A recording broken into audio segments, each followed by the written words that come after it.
about 9 p.m. Eastern Standard Time, October 13th, Wednesday.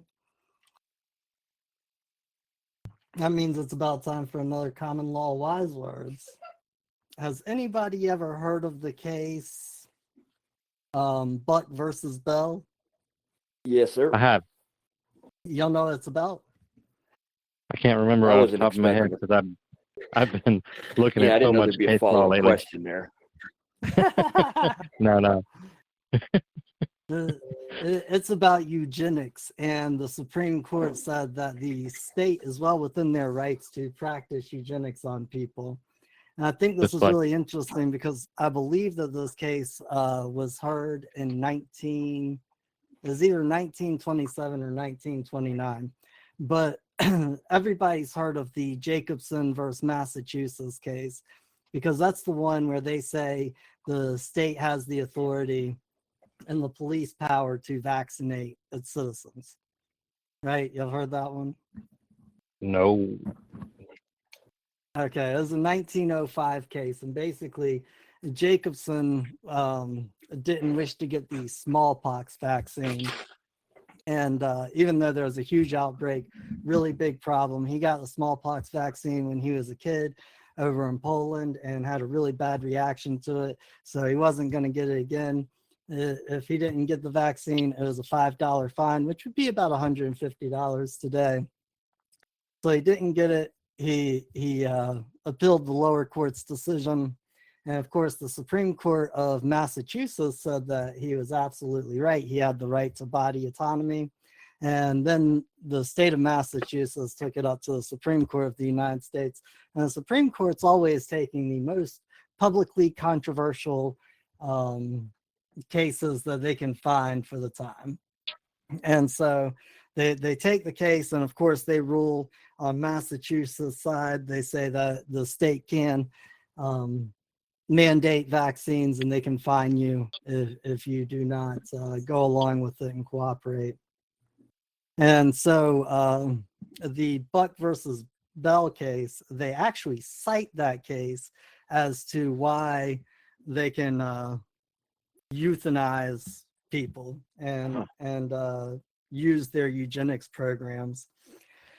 And to this day, there is no actual law, like there's no Supreme Court case law, there's no administrative case law that has overturned the state's administrative power to practice eugenics. And really the way that it kind of went out of style is because after World War II, you know, we found a bunch of camps that killed a bunch of Jews. And we figured out they were practicing eugenics. And in fact, Nazis used the Jacobson case and the Buck versus Bell case in their defense at Nuremberg as to why they were legally justified doing what they were doing for internment camps.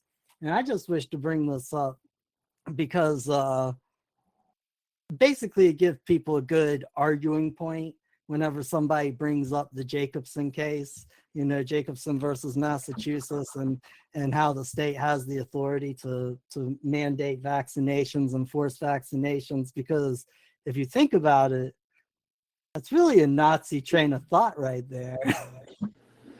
Yes, sir. And let's not forget what happened to those gentlemans that tried using that in their defense.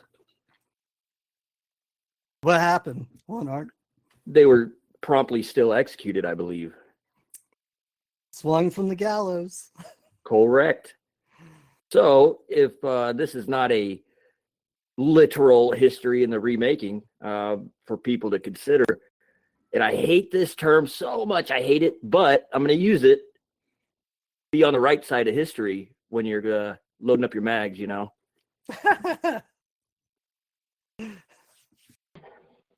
Don't wait for your grandchildren to put them on trial somewhere and then maybe execute them.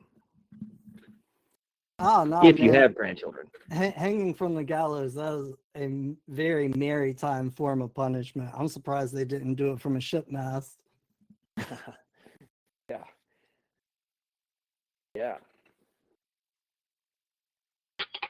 And what's the important reasoning as to why they do hangings from the gallows? Should I say publicly? There's your hint.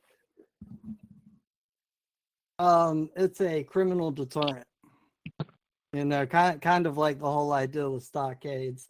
And in fact, some courts have recently kind of brought this idea back. Like instead of actually giving people time, say like shoplifting, instead of throwing them in jail for a week or 30 days or however much time they could get, they got to go stand out in front of the store with a sign saying that they shoplifted from that store for a couple of days, and the embarrassment of that punishment seems to be way more effective than actually locking people up.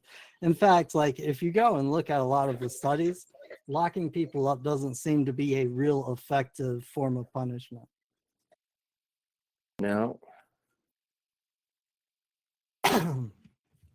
Public humiliation and the common law ways were always a much more effective form of punishment than what they got going on now with the Department of Corrections. Yeah, correcting your behavior. Right? And it's not really a correction, it's more like a modification of behavior. And really what it does is it just experiments. Mm-hmm. It just teaches criminals how to associate and learn from other criminals.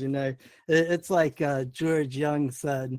He went in with a master's in marijuana and came out with a doctorates in cocaine. Yep, that's right.